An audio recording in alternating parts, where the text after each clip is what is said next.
Cactus কিন্তু বর্তমানে বিদেশ ছাড়িয়ে বাংলাদেশে এখন চমৎকার একটা জায়গা করে নিয়েছে। প্রত্যেকটা মানুষেরই কিন্তু এখন ক্যাকটাস পছন্দ। তারা এখন অর্থের দিকে না তাকিয়ে তাদের শখ মেটাতে ক্যাকটাস রোপণ করছে ছাদে, বারান্দায়, ব্যালকনিতে বা যার যেখানে সম্ভব হচ্ছে। তো আমরা সরাসরি চায়না থেকে ক্যাকটাস ইম্পোর্ট করি এবং বাংলাদেশে সেগুলো সেল করি। তো আপনার পছন্দের ক্যাকটাস কোনটা আমাদের জানাতে পারেন, বা আমাদের ওয়াল ঘুরে আপনার পছন্দের গাছটি সংগ্রহ করতে পারেন।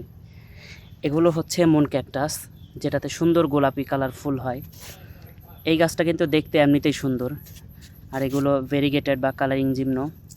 এখানে ইচিনোপসিস সাবডেনোডাটা আছে, এই দুইটা আছে অ্যাস্ট্রোকামরাঙ্গা মাইরো, এখানে ফেরো আছে এবং একটা ম্যামিলারিয়ার ভ্যারাইটি আছে। এছাড়াও আমাদের কালেকশনে কিন্তু প্রায় হাজারখানেক ক্যাকটাস আছে। তা আপনারা দেখতে পারেন, নিতে পারেন, আপনাদের শখ পূরণ করতে পারেন। ধন্যবাদ।